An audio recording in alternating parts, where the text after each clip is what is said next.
Costa comme on l'a choisi aujourd'hui. Particulièrement, on n'est pas à Costa, mais aujourd'hui, on s'était dit, bon, pour clore l'année quand même, ça vaut la peine. Ça vaut la peine. Il y a quelque chose que l'on s'est dit, parfois lorsqu'on commence une année, on se dit toujours, oh, la résolution du nouvel an. La résolution du nouvel an. Je vais faire en sorte que cette année. On se fixe des objectifs, on se dit des choses, non, je vais réaliser tel ou tel truc. Mais c'est toujours. Les gens se donnent des objectifs, mais en vivant l'année, ils vivent les contraires de ce qui se sont fixés.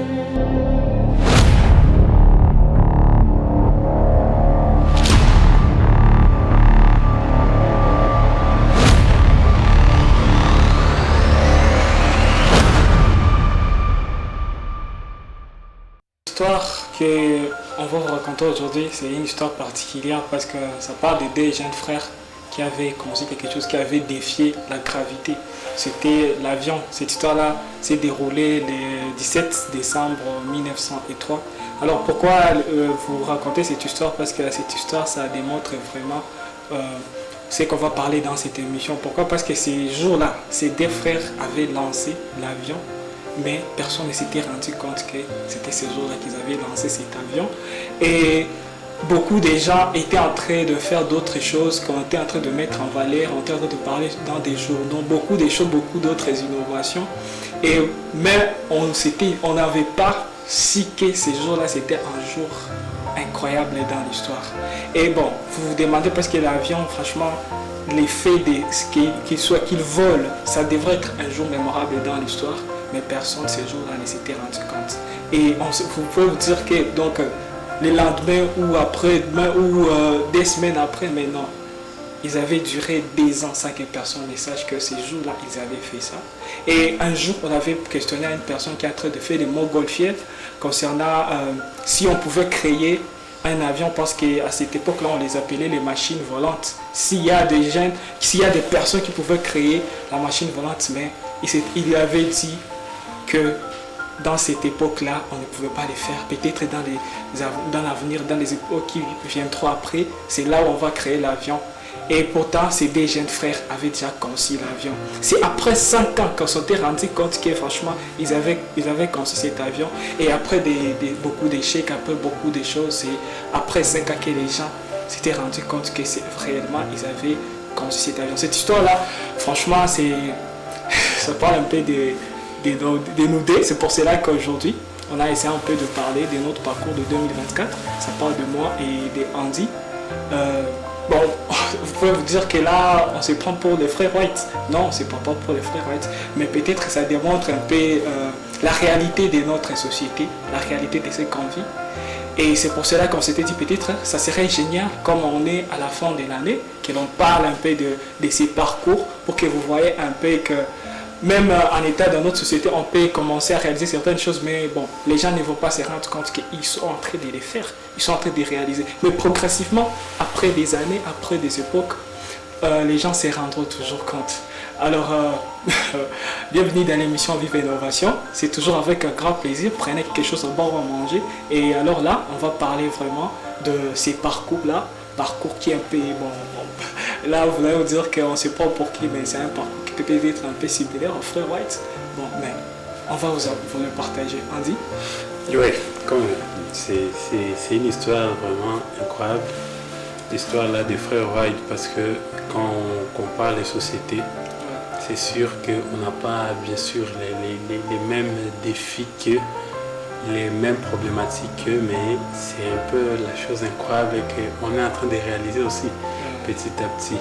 Même si ce n'est pas encore visible pour le moment, les gens ne les voient pas comme nous on les voit, mais c'est sûr qu'après des années ou bien après un instant, les gens se rendront compte de la puissance de la chose qu'on a commencé et ça sera génial. On est impatient de les vivre maintenant en vrai. Et surtout, avec cette émission Vive Innovation, durant cette année 2024, ça a permis de montrer ce qu'on faisait dans l'ombre, beaucoup des choses que l'on faisait dans l'ombre, mais avec cette émission, c'est pour cela on peut dire aussi merci à Hope Channel de nous avoir donné cette chance de faire, en fait, de montrer nos innovations. Et c'est pour cela qu'avec cette émission, vous allez vous rendre compte que ce n'est pas seulement question d'émission, question de passer à la télé, question de vous parler des choses, mais c'est question de faire des choses qui vont vraiment impacter la société. Parce que lorsque les frères White ils étaient en train de créer l'avion, parce qu'on avait parlé, il y avait un journaliste dans leur quartier qui avait parlé un peu de ça. On lui avait posé une question, pourquoi tu avais parlé de ça? Et pourtant personne n'avait parlé de ça. Ils avaient dit que j'avais eu pitié de ces jeunes gens. Je voyais qu'ils faisaient des choses incroyables, mais bon, j'avais juste écrit quelque chose sur eux, alors qu'ils avaient créé quelque chose d'incroyable, une innovation qui a changé notre monde, la manière de gagner de l'argent, la manière de développer la société, la manière de voyager, même des guerres et la résolution des guerres, bon, beaucoup de choses, des bonnes comme des mauvaises. Des bonnes ou des mauvaises choses. Et c'est pour cela qu'avec ça, on croit que si on vous parle un peu de ce qu'on a traversé tout au long de cette année, pour clore l'année 2024, ça peut être très génial, peut-être ça peut inspirer quelqu'un qui est à la maison, ou bien peut-être vous n'allez pas y croire parce que vous allez vous dire que c'est du mensonge. Et bon, cette année a commencé comme toutes les années, normal. Et pour tous ceux qui sont en train de nous suivre, ils vont se dire que... Parce qu'il y a quelque chose que l'on s'est dit, parfois lorsqu'on commence une année, on se dit toujours, oh, la résolution du nouvel an. La résolution du nouvel an. Je vais faire en sorte que cette année... On se fixe des objectifs, on s'est dit des choses, non, je vais réaliser tel ou tel truc, mais c'est toujours... les gens se donnent des objectifs, mais en vivant l'année, ils vivent les contraires de ce qui se sont fixés. Ben, je voulais te compléter pour ce que tu veux. C'est ça, en fait c'est ça, parce que beaucoup de gens vont se dire que la résolution, je vais commencer cette année, toujours les gens se donnent des objectifs, ils se disent non, je vais faire cette année, que ce soit incroyable, je vais faire ça, tout ça, et pourtant, lorsque vous voyez à la fin de l'année, ils n'ont rien accompli, ils n'ont rien fait. C'est comme encore une histoire. Aujourd'hui, tu es passionné des histoires. Je suis passionné des histoires. Une histoire d'un jeune qui était parti voir un vieux sage qui était devenu déjà riche. Il était riche et il était sage. Alors, ce jeune homme était parti voir le vieux pour lui demander qu'est-ce que tu avais fait pour devenir riche. Alors, le vieux homme lui avait dit que tu veux savoir comment est-ce que j'avais fait. Alors, rencontre-moi demain à 5h du matin devant les lacs. Je vais t'expliquer comment est-ce que j'avais fait pour que je sois riche. Alors le jeune homme était venu à Costa. Costa comme on l'a choisi aujourd'hui. Particulièrement on n'est pas à Costa, mais aujourd'hui on s'était dit bon, pour clore l'année quand même. Ça vaut la peine. Ça vaut la peine. Et puis ce jeune homme, il croyait que ce vieux-là va lui expliquer beaucoup de choses. Il était venu à Costa, bien habillé, tout ça. Et puis 5 heures, il arrive à côté du lac. Il rencontre les vieux dans le lac, plongé, l'eau lui arrivait jusqu'au cou comme ça. Et puis il demande à lui, mais je vais apprendre à devenir riche. Les vieux, approche, je vais te montrer. Le jeune homme approche, l'eau lui arrive seulement jusqu'au genou. Il dit non, je ne vais pas approcher jusque là. Non, il dit viens, approche, je vais te montrer comment est-ce que je vais t'expliquer. Et le jeune homme approche parce qu'il avait besoin de devenir riche. Alors lorsqu'il est arrivé jusque là où le vieux homme était, le vieux homme prend sa tête, plonge dans l'eau, les jeunes hommes commencent à se secouer. Alors il donnait un conseil incroyable, que si tu veux devenir riche, il faut les chercher comme tu étais en train de chercher, de respirer. Donc c'est ça. Parce que si vous n'avez pas vraiment cette capacité de chercher quelque chose, comme si c'était la respiration, franchement c'est comme si vous ne pouvez pas y arriver. Même si la première fois vous n'allez pas le faire, la deuxième fois, mais quand même il faut. Donc c'est ça, c'est juste ça la chose. Parce que si la résolution, vous vous dites que la résolution du nouvel an, je vais faire des choses, mais que ça ne soit pas comme une respiration que vous voulez chercher, comme si vous vous débattez pour avoir ça, vous ne ferez rien.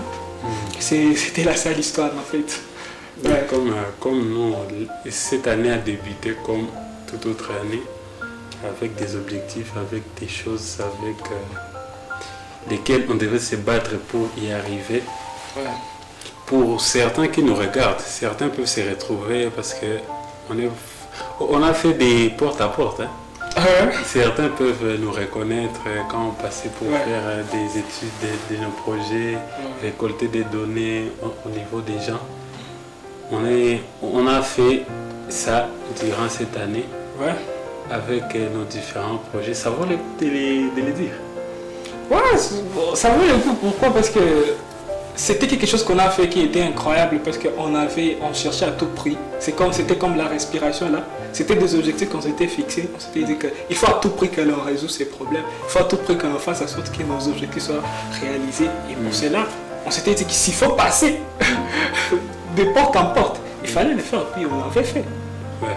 Et puis tout a commencé avec un projet là très très incroyable. Le projet là de réunir les maisons de location dans la ville. Les maisons de location, les véhicules et tout ça, les mettre en ligne sur un site internet. Et pour ceux-là qui n'ont pas vu l'épisode, bon, ça se trouve aussi sur YouTube. Tu peux voir les sites là qui réunissaient les maisons de location. On est passé porte à porte pour voir les gens qui ont des maisons de location, s'ils peuvent les mettre là. Certains peuvent nous reconnaître. Ce projet-là consistait seulement à relier les points, les maisons de location pour faciliter aux gens de trouver facilement. Ça pouvait faciliter la commission, ça pouvait faciliter les locations des maisons et des voitures. Bon, c'était vraiment génial, parvenir ou pas, mais on l'a fait cette année et c'était vraiment trop bien.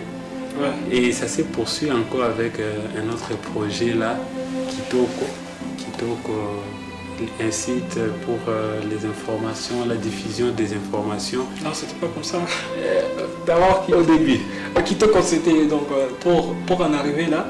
Kitoko, on peut dire que c'est la nouvelle version de Kitoko. Ça a été passé par beaucoup de versions.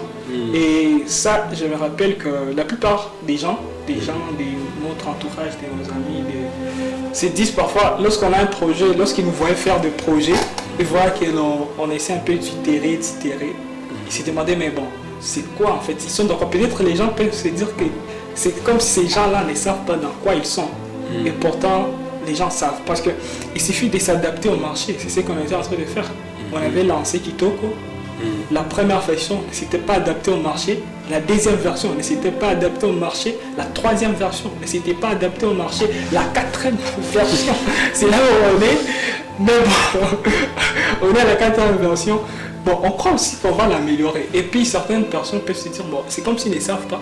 Mais on testait. On essayait de tester pour voir comment est-ce qu'on va améliorer les produits. Et c'est ça la base. Oui. Donc, à chaque fois qu'il y a un projet, il ne faut pas se limiter à la première version. Lorsque ça ne marchait pas, consulter, donc essayer d'autres versions que vous pensez être la meilleure version pour l'utilisation au niveau de la société.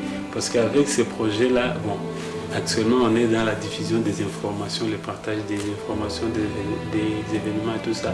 Mais au départ, c'était pas comme ça. Et ça fait presque une année qu'on est en train d'essayer des choses, mettre des trucs en marche. Et jusque-là, on n'est pas encore parvenu à la bonne chose qu'il faut parce que ce n'est pas encore utilisé comme on le voudrait. Et ça, c'est une leçon vraiment que tout le monde devrait prendre à cœur. Ne pensez pas que lorsque vous avez un projet, une idée d'un projet, donc vous avez la pépite, non. Là, ce n'est que le début. Lorsque vous avez cette idée-là, il suffit encore de les mettre dans la société pour voir comment les gens vont réagir. Après cela, tester si ça ne marche pas, changer l'idée. C'est pour cela que l'idée n'a pas d'importance si les gens ne l'utilisent pas. Les gens ne trouvent pas d'intérêt dans ce que vous faites. Il faut changer des idées et c'est ce que nous sommes encore en train de faire jusqu'à aujourd'hui. Avec les sites là des réunions, des commissions avec Kitoko aussi, c'est la même chose qu'on est en train de faire. Et tout ça, on l'a fait dans cette année. Je trouve ça très passionnant. C'était très passionnant. C'était une année vraiment passionnante parce que tout ce qu'on voulait faire tout au long de cette année, peut-être à la hauteur de d'autres personnes, ils vont se dire que c'est peu. Mais pour nous, c'était grandiose. parce que tout ce qu'on s'était fixé comme objectif, tout ce qu'on avait comme projet, franchement, on avait réalisé. Bon, pour tous ceux qui peuvent se demander c'était quoi le projet, vous voyez certains dans l'émission Viva Innovation en train de créer, parce que l'émission Viva Innovation, c'est pas seulement une émission juste pour être comme une émission, c'est aussi pour promouvoir les projets qui se font. C'est aussi pour montrer qu'on est capable de faire certaines choses. Et le fait là que les jeunes créent et ne se limitent pas seulement dans leurs idées. Parce que ça, c'est comme si c'est une épidémie qui est dans notre société. Beaucoup de gens pensent que je rêve faire quelque chose. Ils étudient même pour ça, pour faire quelque chose, pour faire par exemple un site internet. Ils étudient pour ça, mais ils ne le font. Ils terminent mes études sans le faire. Mais pour nous, on s'était terminé, on avait mis tout ce qu'on pouvait en place. Et heureusement, on était arrivé à ces objectifs. Ouais. On avait fait tout depuis le premier. Donc là, franchement, c'est comme si pour tous ceux qui sont en train de nous entendre, au début, là, comme ça, vous pouvez voir une personne que vous dites que, bon, il n'est pas à mon niveau. Mais il faut faire attention avec ce genre de personnes parce que le fait qu'ils bossent, du lundi au dimanche, ça, franchement, c'est une machine de guerre. Du lundi au dimanche, tu bosses, tu es en train de bosser. Parce que c'est aussi une autre épidémie et que les gens attendent seulement que pour bosser très dur, bosser des choses, il faut qu'il y ait de l'argent derrière. Oui, c'est ça, parce que l'argent, ça nous permet de vivre, ça nous permet de faire beaucoup de choses. Mais la première chose, ça ne devrait pas être vraiment l'argent. La première motivation, ça doit être vraiment de se mettre corps et âme. C'est une chose que vous voulez faire. C'est une idée, c'est un objectif. Alors l'argent coulera, l'argent viendra après. Ce n'est pas seulement que lorsque vous avez un objectif et puis vous voyez derrière que l'argent, où est l'argent? Là déjà, c'est comme si vous mettez votre énergie là où il ne fallait pas. Si vous avez un produit, et vous devez faire en sorte votre maximum pour faire en sorte que les produits soient finis. Et puis là, si vous créez un produit qui va intéresser les gens, on aura beaucoup d'argent, les gens auront beaucoup d'argent. Mais ça, c'est un fléau, c'est une épidémie. Bon, on ne sait pas comment est-ce qu'on peut faire pour résoudre ces problèmes, mais bon, on fait avec. Ouais. Et comme parmi les objectifs de cette année, malheureusement, je ne sais pas si c'est malheureusement ou heureusement, mais l'émission Viva Innovation ne faisait pas partie. Ne faisait pas partie. Si vous pouvez croire que non, c'était un plan, ils se sont déjà bien organisés pour que l'émission existe. Non, je vous assure que l'émission Viva Innovation ne faisait pas partie de nos plans de cette année. Mais grâce à des erreurs, à des obstacles, on avait eu l'idée de créer cette émission. Comme Stan vient de le dire, ça ne se limite pas à passer à la télé ou bien de présenter une émission, d'être devant vos caméras. Non, ce n'est pas ça l'objectif. L'objectif, c'est de mettre nos idées, nos innovations aux yeux du public que vous êtes.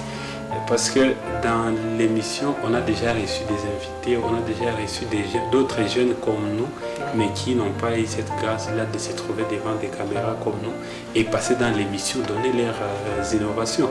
Alors, cette émission ne faisait pas partie de nos objectifs de cette année, mais grâce à Hope Channel, et en tout cas, ils nous ont donné cette chance-là de réaliser cette émission et ça va continuer, en tout cas à long terme. Et je trouve ça vraiment comme un mouvement qui commence. Bon, ça n'a pas encore atteint son niveau vraiment que ça doit obtenir, mais je suis convaincu que c'est un mouvement qui commence. Et je conseillerais à tout le monde de se joindre à ce mouvement parce que lorsque la chose commence, les gens ne le voient pas. Mais lorsque ça arrive, ça devient grand et c'est là que tout le monde découvre. Oh, vraiment c'était génial ce qu'il faisait, tout ça. Et pourtant, c'est au début qu'il faut commencer à voir et à suivre les rythmes. Vous avez besoin de changer vos mentalités, il faut changer votre manière de voir le monde, changer vos idées. Voilà l'émission à suivre tous les dimanches. Donc, ces mouvements des innovations, ça a un soubassement vraiment, bon, si je peux me permettre de le dire. Vous savez, lorsque un père dans la famille, il a soit son fils ou bien ses fils dans la maison, il y a toujours quelque chose que les pères vise à laisser à son enfant soit un héritage, soit physique, ou bien que ça soit moral, ou bien quelque chose qui incarne le père. Et souvent, pour les anciens temps, c'était soit le père laissait à son fils soit la hache pour des guerres, l'épée et tout ça. Et il lui apprenait des valeurs de non, tu dois gagner des guerres, tu dois faire ça, tu dois faire ça. Et puis, avec l'évolution, parce qu'on ne se bat plus comme avant, actuellement, c'est comme, bon, à ma manière de voir, je pense qu'un père doit laisser le goût du travail à son fils, le goût de faire des choses qui sont donc des vraies choses. Ça peut être même n'importe quoi, soit le bricolage, soit de réaliser des choses, soit de penser différemment, soit de passer à l'action, des trucs qui incarnent vraiment la masculinité. Bon, ça, je prends d'une manière dans les genres masculins. Quelque chose qui incarne la masculinité. Alors, on a remarqué que dans notre société, nos parents, nos aînés, il n'y a rien que tu puisses imiter à ton parent ou bien à tes aînés. Bon, je parle pour la majorité des gens parce qu'il y en a toujours des exceptions. Mais vous allez remarquer que si votre père n'existe plus, il n'y a rien que tu puisses copier chez lui qu'il faisait souvent. Bon, dans notre société, je parle souvent, je vois souvent nos parents, soit ils ont l'habitude d'aller au bar ou bien à l'église. Ce sont des choses, si il meurt aujourd'hui, c'est la chose que tu vas commencer à te dire non, mon papa faisait ceci. Tous les jours, je le voyais toujours aller au bar, prendre telle chose. Et d'autres peuvent se dire même, mon papa était demandeur d'emploi et tout ça. Mais avant, c'était pas comme ça. Les parents laissaient à ses enfants des choses qui peuvent leur aider, soit la hache, l'épée, pour se développer, pour s'en sortir dans la vie. Mais il y a plus ça dans notre société. Voilà pourquoi que nous, on ne veut pas faire partie de cette génération-là. On veut que... C'est quelque chose que nous, on a manqué dans notre vécu, dans notre vie de tous les jours. On ne veut pas que ceux-là qui viendront derrière nous puissent manquer aussi cela. On veut vous donner cette envie-là de créer, de résoudre des problèmes, de vous surpasser dans vos pensées, de vous surpasser dans votre manière de faire. C'est pour cela que cette émission existe. Donc, ne vous limitez pas à nous voir sur les écrans. Non, ces jeunes-là passent. Non, ça n'a rien à voir. Il faut plutôt comprendre ce que nous faisons, voir quels sont les points positifs, négatifs, voir si vous pouvez les adopter dans votre vie pour vous améliorer, pour se développer. Je vois que tu es d'accord avec ce que je suis en train de dire. Je suis d'accord avec ça, parce que l'émission Innovation, pour nous, même si ce n'était pas dans nos objectifs de cette année 2024, tel que tu l'as dit, et bon, c'était comme ça. C'est une émission que l'on aimerait, on voulait avoir en fait. Si du moins c'était une émission, si c'était depuis avant, on pouvait être émerveillé par ça. On pouvait être à la télé en train de regarder comme ça l'émission. Parce que lorsque tu vois, c'est pas sorcier, c'est une émission qui nous avait vraiment inspiré. Mais dans C'est pas sorcier, on montre ce qu'il faut. On montre des questions que l'on se pose. Des questions que l'on se pose, on te donne la réponse. Mais dans Vive Innovation, certaines personnes c'est comme c'est pas sorcier, donc c'est pas dans ces sens-là. Dans Vive Innovation, c'est dans des sens. Qu'est-ce que vous pouvez faire? Donc on veut que dans ce qu'on est en train de faire, vous vous inspirez de ça et vous faites. Vous réalisez des choses que vous allez continuer à faire, tel que vous avez dit, on voulait quelque chose.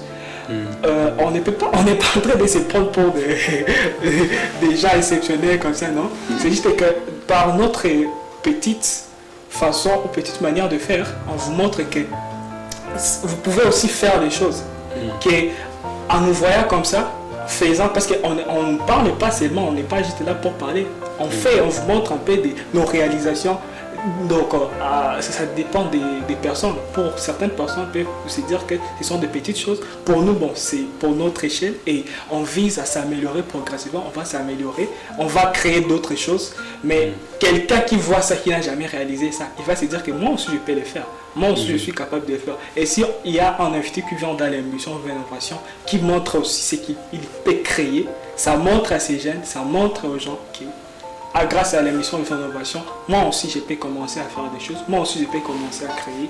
Et ça aide beaucoup de gens, ça aide vraiment que notre société commence à apprendre, commence à lever ces genres de croyances limitantes qui sont en eux et ça va vraiment faire développer. Et comme... Du coup, j'avais des petites questions à te poser. Ok, d'accord. Moi aussi j'ai des questions, je vais te poser aussi des questions. Ouais, okay. Pour clôturer l'année, il y a une question que j'aimerais te poser.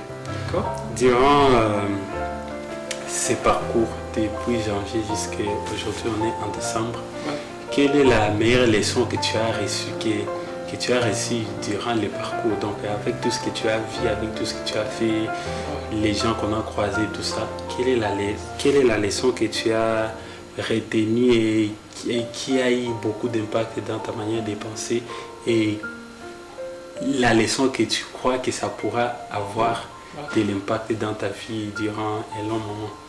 Durant un long moment, c'est une excellente question, frère. Okay. Je crois que moi, mon question aussi, celle que je voulais te poser, ça va un peu dans ce sens, comme si on pensait la même chose. Ok. Bon, franchement, moi, la chose que j'ai découvert au courant de cette année, qui est franchement, peu importe ce que tu fais, peu importe ce que tu crois, la plupart des gens ne les croient pas. Tu peux penser que tu crois des choses. Tu peux penser que tu as... Parce que notre passé nous trompe souvent. Tu peux penser que tu as... Parce qu'avec le passé, le parcours, ce que tu connais, tu peux penser que tout le monde les connaît. Ou bien, tu peux vraiment venir leur dire et du coup, ils vont t'accueillir à bras ouverts. Et pourtant, ce n'est pas ça. Et on peut penser que les adultes savent des choses. Ou bien, dans les grandes personnes, on peut penser qu'elles aussi savent. Et pourtant, ils ne savent pas. Il ne faut qu'essayer pour voir ce que ça peut marcher, ce qui va marcher. Et parfois, leur passé leur trompe. Ils pensent qu'ils savent, grâce à leur passé, ils voient leur passé et non pas voir leur futur. Parce que on va dans le futur, on ne retourne pas dans le passé. Grâce à leurs expériences, ils pensent que dans l'avenir, ça sera la même chose. Et pourtant, ce n'est pas ça. Ou bien tu peux penser que lorsque tu as risqué quelque chose dans le passé, que dans le futur, ça sera la même chose. Et pourtant, les choses changent. Et les personnes, parce qu'il y a le facteur personne. Donc, dans tout ce qu'il y a facteur personne, facteur l'homme, ça change. Donc, c'est une bonne réponse et je crois que ça va aider beaucoup de gens qui nous suivent. Et la deuxième question, c'est durant ces parcours 2024, les échecs ou bien les réussites qui t'ont fait changer donc ta manière de voir sur des sujets et pourquoi? Ce qui m'a fait changer... Oui, durant ces parcours, ouais. Tout ce que tu as vu et tout ça, est-ce qu'il y a-t-il un événement ou bien une leçon qui t'a fait changer d'avis sur un sujet quelconque? Bon, partant d'abord de ça, ce que j'ai répondu, ça m'a fait changer beaucoup d'avis sur beaucoup de choses. Oui, partage-nous un truc sur un sujet précis que tu avais déjà une conclusion avant, mais grâce à ces parcours, tu as changé d'idée. Une idée précise. Bon, en fait, moi, je croyais que si on crée quelque chose, et quelque chose qui est vraiment utile aux gens, ils vont l'accueillir à bras ouverts, comme je le disais là. Mais bon, je crois qu'il faut tester, il faut passer par des tests, des itérations et tout ça. On finit par résoudre cette chose.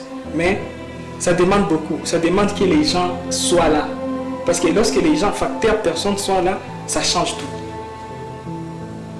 Oui, quelle est la question que tu voulais me poser là? La question, mes questions, moi je les ai gardées ici. Ok.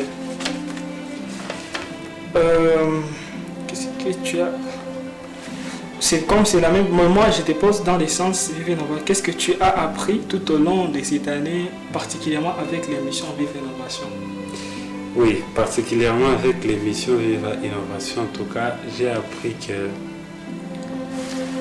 il y a une phrase là qu'on dit souvent, l'homme propose, hein, Ouais. Dieu dispose. Mais durant l'émission, bon, si je me base seulement sur l'émission, en tout cas, cette phrase-là, je ne peux plus la prononcer de la même manière. L'homme propose, Dieu dispose. Moi, je peux plutôt dire l'homme propose, hein, et le marché, l'environnement, nous les gens, nous la société, Oui. on dispose. Parce que l'idée de départ vient d'une personne, mais lorsque ça entre dans la société, c'est la société qui valide ou bien qui dit non à l'idée. Ouais. C'est une leçon vraiment très capitale que j'ai retenue durant les débuts jusqu'à aujourd'hui de l'émission. De l'émission. Bon, j'ai une autre question. S'il y a un seul conseil, juste un conseil que tu peux donner, même à nos téléspectateurs, juste un seul, à nos téléspectateurs, ça serait lequel? En tout cas, le seul conseil que je peux donner à tout le monde, il faut vous former tous les jours et tous les jours. On remarque souvent que lorsque les gens sortent de l'université, une année après, ils redeviennent comme des illettrés qui n'ont jamais étudié, qui n'ont jamais fait des études. Et ça, c'est déplorable. Donc, veuillez vous informer tous les jours. Ayez l'aptitude d'apprendre à tout moment, même après vos études. Continuez toujours à étudier. C'est comme ça que vous vous développez et c'est comme ça que vous restez toujours au niveau. Ok, frère. Là, on croit qu'on peut terminer avec cette émission qui était passionnante. Donc, on vous dit tous nos meilleurs vœux pour l'année 2025. Et l'année 2025, on va parler beaucoup de choses dans l'émission Vive Innovation. Donc, attendez-vous à des innombrables choses que l'on va parler, que l'on va partager ensemble. Et on va essayer d'échanger certaines choses. S'il y a des choses que vous voudrez aussi nous dire, que vous n'avez pas aimé au courant de cette année, au courant de l'émission, vous pouvez nous les dire. Et bien, nous sommes accueillants pour tous vos commentaires, pour toutes vos situations. Nous allons les accueillir avec bienveillance et amour. Pardon, je voulais aussi souhaiter les meilleurs vœux à tout le monde, à toute ma famille, à tous les gens qui nous suivent de près ou de loin. Merci pour vos commentaires et pour vos appréciations, tout comme vos critiques par rapport à l'émission. On est encore ensemble dans l'année 2025. Vous aurez beaucoup de surprises avec cette émission. Et je crois que vous serez encore très partisans de ces mouvements au fur et à mesure. Ok. Surtout, restez innovants. Ciao, ciao. Ciao. Merveilleux, master. Merci, frère.